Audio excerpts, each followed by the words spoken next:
Alors, on va reprendre un petit peu tout ça. Donc, on a un corps. Tac. Ah, vous êtes là! Bienvenue dans cette deuxième capsule vidéo. On va continuer notre travail sur l'anneau des polynômes. Donc, on a vu que l'anneau des polynômes possède beaucoup de similarités avec l'anneau des entiers. On a vu qu'il y avait une décomposition de Bezout, on a aussi vu qu'il y avait un théorème de Gauss. Mais en fait, l'analogie va plus loin. De la même manière que tout nombre entier possède une décomposition en produit de puissance de nombre premier, tout polynôme va posséder une décomposition en produit de puissance de ce que l'on appellera des irréductibles. Alors, si vous n'avez pas révisé ce qu'était la notion d'irréductible, je vous invite à mettre pause dans cette vidéo, aller réviser dans votre cours la définition d'irréductible. Et puis ensuite, on va pouvoir démontrer ce théorème d'unicité de décomposition de tout polynôme en produit de puissance d'irréductible. Alors voici notre théorème. Donc on se dote d'un polynôme P de degré au moins égal à 1. Et puis il y a donc cette famille de polynômes unitaires irréductibles qui vont jouer le rôle de nombre premier dans notre écriture. Et P va donc s'écrire sous cette forme-là. Donc cette démonstration se fait en deux parties. La première partie, c'est l'existence d'une telle décomposition. Et la deuxième partie, c'est son unicité. Alors, pour démontrer l'existence, on va procéder par récurrence. Donc, allons-y. Et on va procéder par récurrence. Donc, c'est une récurrence sur n étoiles. L'hypothèse de récurrence est formulée de la façon suivante. Pour tout polynôme P appartenant à l'anneau des polynômes et qui est non constant, dont le degré est inférieur ou égal à n, donc là c'est le rôle joué par notre entier, et bien ce polynôme-là peut s'écrire, alors je vais l'écrire comme ça, peut s'écrire sous la forme d'un produit de polynômes irréductibles. Ok, en réalité, ce que je veux dire, c'est qu'il va s'écrire sous la forme d'une décomposition avec coefficient constant et puissance de polynômes irréductibles. D'accord? C'est comme ça qu'il faut l'entendre. Alors, on va donc démontrer notre récurrence. Donc, l'hypothèse, l'initialisation, pas très très difficile, puisque si le degré de A, c'est 1, bien ça veut dire qu'en réalité, A va s'écrire sous cette forme-là, quoi. D'accord? Et puis x moins r, c'est un polynôme irréductible unitaire, lambda, c'est un coefficient constant. Donc on a bien une écriture de A sous la forme d'un produit de polynôme irréductible, et H1 est établi. Alors, maintenant, on va supposer Hn et démontrer Hn plus 1, c'est-à-dire établir l'hérédité de notre récurrence. Donc cette fois-ci, on suppose que le degré de A, c'est n plus 1. Alors, il y a deux possibilités. La première possibilité, c'est que A est irréductible. Dans ce cas-là, si A est irréductible, eh bien A va pouvoir s'écrire sous la forme de son coefficient dominant fois un polynôme P, où P est unitaire irréductible.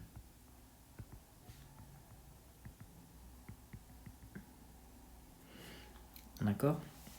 Eh bien dans ce cas-là, forcément, on a bien démontré que A pouvait s'écrire sous la forme attendue, et on démontre donc comme ça Hn plus 1. Alors, l'autre possibilité, c'est que A ne soit pas irréductible. Et donc, s'il n'est pas irréductible,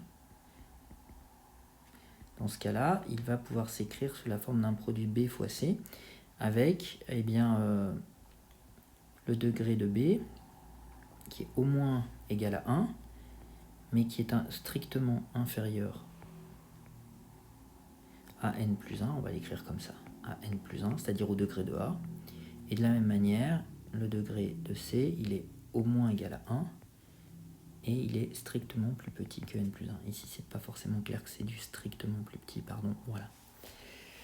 Donc on peut appliquer l'hypothèse de récurrence à B et à C, c'est-à-dire que B va posséder une écriture sous la forme d'un certain lambda B, avec P1 puissance N1 jusqu'à Pk puissance Nk, et puis C va posséder une écriture sous cette forme-là.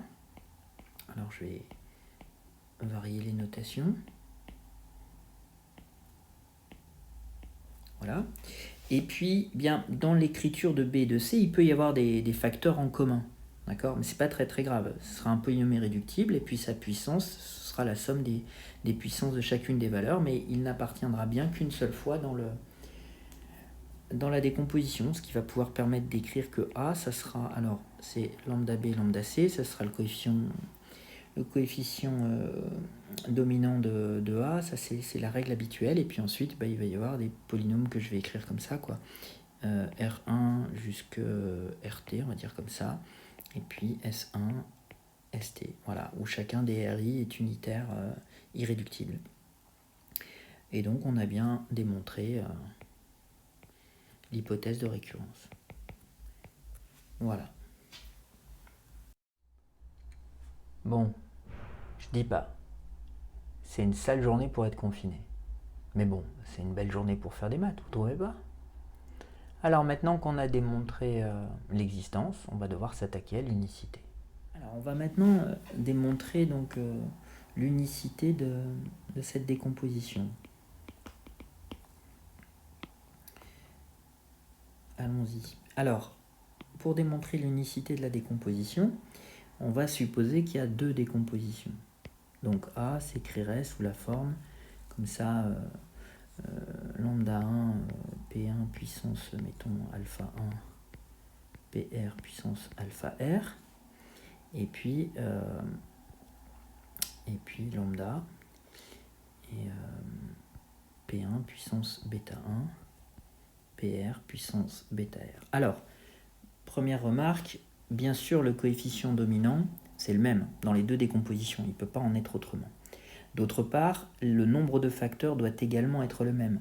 Pourquoi? Parce que si on avait un pays qui était présent dans une décomposition et pas dans l'autre, bah, ce ne serait pas possible parce que pays est un irréductible, donc il diviserait A, et dans ce cas-là, il devrait diviser les deux décompositions, et dans la mesure où les pays sont des irréductibles 2 à 2 distincts, ils sont promis entre eux 2 à 2. Donc il doit y avoir le même nombre de facteurs dans les deux. La seule chose qui peut différer, c'est la puissance. Alors, imaginons maintenant que dans l'une des écritures, on ait des puissances différentes. Imaginons par exemple qu'il existe un certain I, d'accord, entre 1 et R, tel que, eh bien, mettons que alpha I soit strictement plus petit que bêta I. Dans ce cas-là, on pourrait écrire que le produit sur J différent de I des PJ alpha I serait égal donc à PI puissance bêta I, pardon, c'est un J, moins alpha I fois le produit sur J différent de I de PJ puissance bêta J. Voilà. Mais dans ce cas-là, eh bien, ça veut dire que ce facteur-là devrait diviser ce facteur-là. Et là, ça va poser un problème, parce que puisque les PI et les PJ, puisque pour tous les J différents de I, PJ est premier avec PI, bah c'est pas possible. C'est pas possible. La seule possibilité, c'est qu'en réalité, la puissance bêta I moins alpha I soit nulle. Et donc ça veut dire que la supposition que l'on a faite où alpha I était différent était strictement plus petit que bêta I, ou l'inverse, puisque les deux jouent des rôles symétriques, ne sont pas du tout possibles. Et donc ça démontre que en réalité, pour tout I appartenant à un R, on doit avoir alpha I égale un bêta I. Ce qui prouve donc l'unicité de à permutation des facteurs près, bien entendu, la décomposition en produit de puissance irréductible. Ce théorème de décomposition des polynômes en puissance d'irréductible joue le même rôle pour les polynômes que le théorème de décomposition en puissance de nombres premiers pour les nombres. En particulier, on va pouvoir recalculer le PGCD et le PPCM, au moins d'un point de vue théorique, grâce à ce théorème-là. En effet, imaginez qu'on ait un polynôme P qui s'écrive sous la forme P1, PR avec alpha 1, alpha R. Et puis un polynôme Q qui s'écrive sous la forme, on va dire P1, PR, bêta 1, bêta R. Alors, je vais tricher, d'accord, dans cette partie-là. C'est-à-dire que je vais supposer que les alpha i ou les bêta i peuvent éventuellement être nuls. Comme ça me permet d'avoir les mêmes facteurs qui interviennent dans l'écriture de P et de Q. À partir de là, eh bien, je pourrais écrire que le PGCD de P et de Q, ça va être égal au produit P1, PR. Et puis ce que je vais faire, c'est que je vais faire M1, MR, où les MI bien, seront le minimum entre alpha i et bêta i. Et le PPCM, eh bien, ce sera la même chose. Mais cette fois-ci, ça sera, je sais pas moi, S1, SR, ou SI, cette fois-ci, ça sera le maximum entre alpha i et bêta i. Je répète, hein, là, je m'autorise au fait que les puissances puissent être nulles. D'accord ? C'est une petite entorse, mais comme ça permet d'obtenir les mêmes facteurs présents dans les deux écritures, ce qui permet une écriture d'un point de vue théorique plus simple.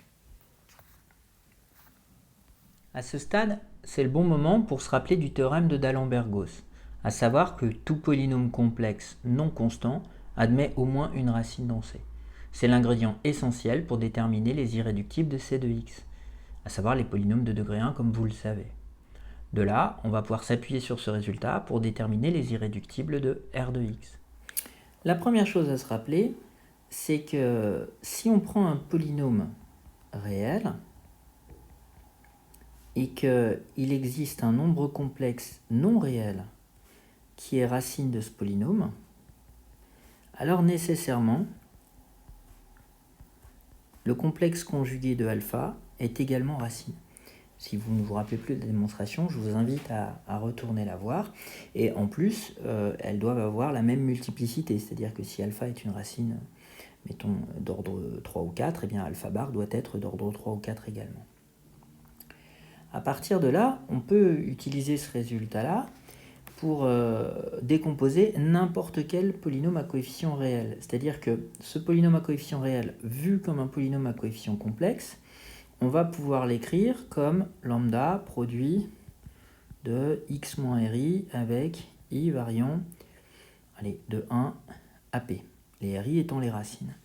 À partir de là, on peut encore le décomposer de i jusqu'à q, d'accord, avec x moins ri, et cette fois-ci, on sait que ri est réel, fois le produit de x moins rj, x moins rj bar, d'accord, avec j qui va varier de 1 à, on va dire r, non pas rs, d'accord, et cette fois-ci, donc les rj étant complexes non réels.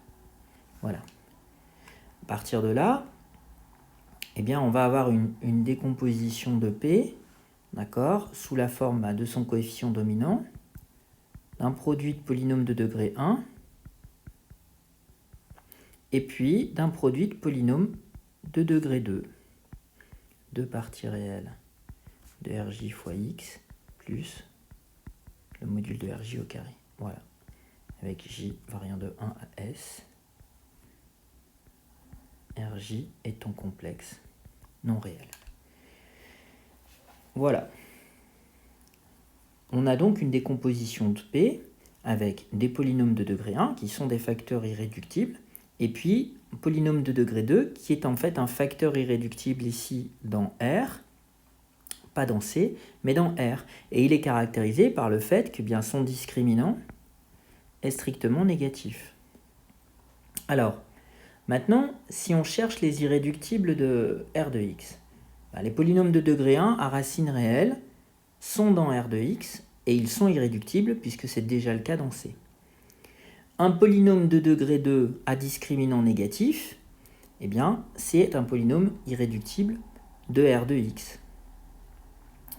Et maintenant, si on prend un polynôme de degré supérieur ou égal à 3, eh bien dans ce cas-là, il va se factoriser, d'après ce que l'on vient de voir. D'accord ? Soit il y aura trois facteurs réels, soit il y aura un facteur de degré 2 et un facteur de degré 1. Donc il n'est pas irréductible. Et plus généralement, tout polynôme de degré supérieur ou égal à 3 n'est pas irréductible dans R de x. Donc, les facteurs irréductibles de R de x seront les polynômes de degré 1 à racine réelle et les polynômes de degré 2 à discriminant négatif. Voilà, c'est ainsi que se termine cette seconde capsule. J'espère que vous y aurez appris des choses. N'hésitez pas à me faire part de toutes vos remarques sur le fond, pas sur la forme, et de façon à ce que les prochaines soient meilleures, tout en espérant en fait qu'il n'y ait pas de prochaines.